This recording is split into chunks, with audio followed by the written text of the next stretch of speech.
Hello, my name is Mr. Manimator, but you can call me Manny, and today I am wanting to talk about AI. That's right, ladies and gentlemen, artificial intelligence. Now, you might not know this about me by the name Mr. Manimator at least, but I like animation. I'm a very big fan. Digital Circus is pretty good. I'm interested to see where it goes. But I will definitely say that I would consider myself a fan, or at least a casual enjoyer of independent animation. Sometimes I get little jewels, I get little gems that drop in my little recommended feed, as we all have from time to time. We have those little gems of that video. It's like, oh, I love it. It's very good. It's very well done. Recently I had a video called Scooby-Doo, Where Are You? In Springtrapped.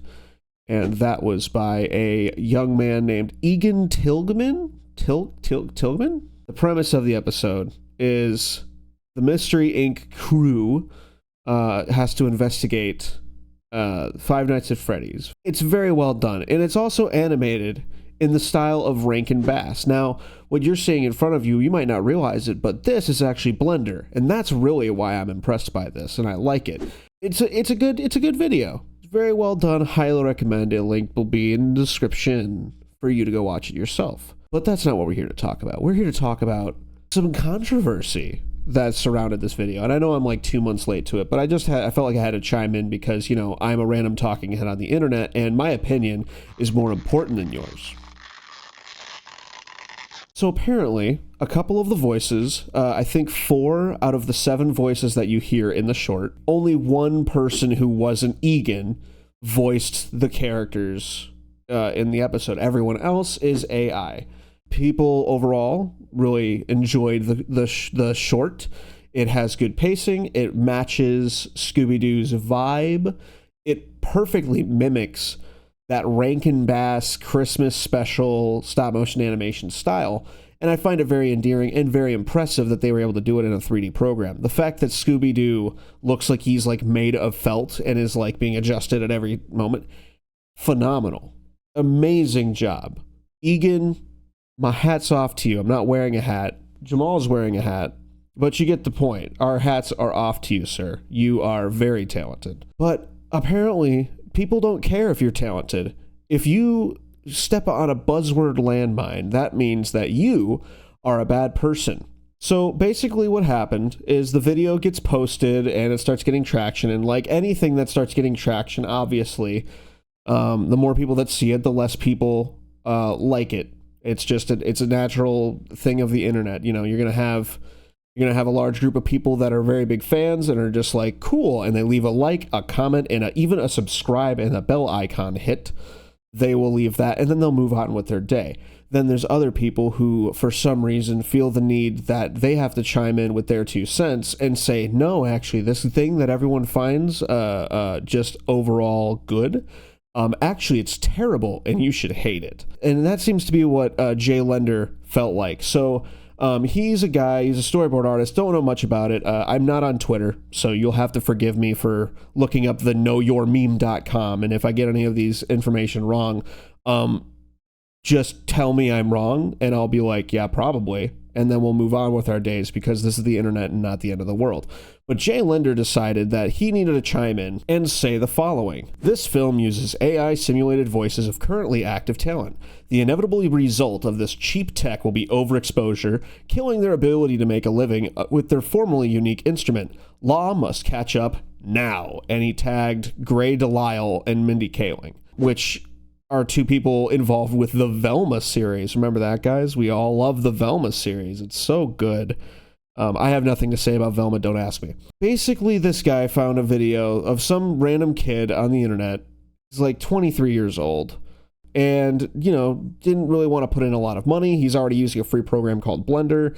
You know, he probably made the assets himself. Like, there is not... This isn't a big production company. This is a dude that was like, hey, wouldn't it be funny if Springtrap was in an episode of Scooby-Doo? Wouldn't that be funny? And then took it to its most logical and well done extreme. Seeing as how nothing is actually fun anymore, and no one can actually like anything without having a negative opinion about it, Gray Delisle gets her claws on this and is like, I will never, ever work for this person, and I am sharing their name with every voice actor I know, which is just kind of petty and dumb. You're a big, already established voice actor. You voiced Daphne on one of the biggest franchises of our current generation, or really multiple generations. Scooby-Doo's been around for a while. You need to say that a random 23-year-old who decided to make a fun little Blender animation, something as innocuous as using AI voices for characters that he had no way of getting a hold of, is dumb. Is dumb. Egan Tilgman didn't do anything wrong. And you guys need to calm down, and not you guys being my subscribers. I love all of you guys. But you guys who decide that they're just going to pick a side on a controversy and think that, okay, well, anything that even references that is a problem. Egan is a 23-year-old dude who decided to spend $10 paying a random Shaggy impersonator on TikTok. He's already doing like a bunch of free labor. He released it for everyone to see. It doesn't matter. You guys are fighting the wrong battles. People who are terminally online on freaking Twitter or X, thank you, Elon, are just like the dumbest people. They're dumb. And they can't think for themselves. So they heard like AI voice in a thing. That's bad. I like voice actors. I don't want them to go away. This guy's bad. This guy's bad because of it. And it got to the point where the guy made an edit to his description that says 4 out of 7 of the voices in this short were created using AI. I chose to go this route because I wanted the gang to sound right, and voice actors were not at my disposal. I'm very new to the animation community and have never worked with voice actors before, so honestly, I did not think it was a big deal to use an AI voice on a fan parody.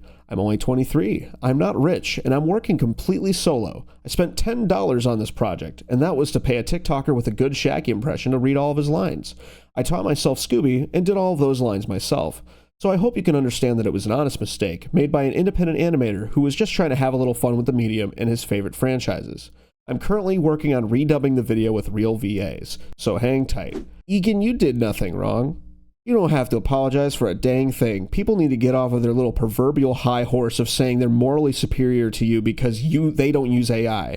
The only people who are really like bombarding Egan, more than likely, are people who would have never made anything this good regardless. They're not mad because you made it. They're just mad because the general consensus said they should be mad. Egan, I don't know if you're watching this. I hope you're watching this because I just want you to know that I don't think you did anything wrong. I'm not saying AI is perfect. I'm not an AI apologist. In fact, I currently work in the creative industry myself. I'm terrified of AI taking my job. I'm a video editor by trade. That is my full-time job. And a majority of the work I do is basically podcasting. There is no way in hell I'm going to have a job for the next 10 years if things keep going the way they're going with AI and legislation doesn't catch up or something. I am not somebody who's saying AI is the best thing ever and we should all willingly embrace this freaking monstrosity of a problem. Don't think that I'm on the side of the AI anarchists either. I am on no one's side. I just think that a guy who made something that was pretty good and pretty well done and should have been just applauded was unnecessarily scrutinized and strawmanned into having to apologize. You guys need to calm down. Stop just writing people off and not thinking about at least 2 sides of a subject, all right? Egan didn't give the job to AI and take it away from somebody who could have been casted. Also, on the flip side of this thing, people in the comments are going like, you could have gotten volunteers. There's lots of people that'd be in projects. Yeah, that's true. But you know what would have happened? One person would have complained that Egan didn't pay them, and so therefore he was reaping the benefits off of the backs of the hardworking voice actors. You can't win on the internet, guys. Stop pretending that everyone's better than each other. I'm not saying I'm better than anybody, because I sure as heck am not. You took voice actors' jobs away with AI. Who? He wasn't paying anyone for this. He paid a dude $10. And then if he paid everybody only $10, oh, you severely underpaid because it's monetized. Blah, blah, blah, blah. You've definitely made more money off this. Holy God, guys. Just grow up and go outside, man. Jeez. I just don't get it. People who are on Twitter scare me. Or X, I don't care what it is. The people who are on Twitter, they terrify me. the fact that they have the same voting rights, or nay, that they breathe the same air as me, is terrifying to me. Anyway, that's going to be it for me. Me and Jamal hope you have a great day, better than you think you deserve, and that's it for me. Peace.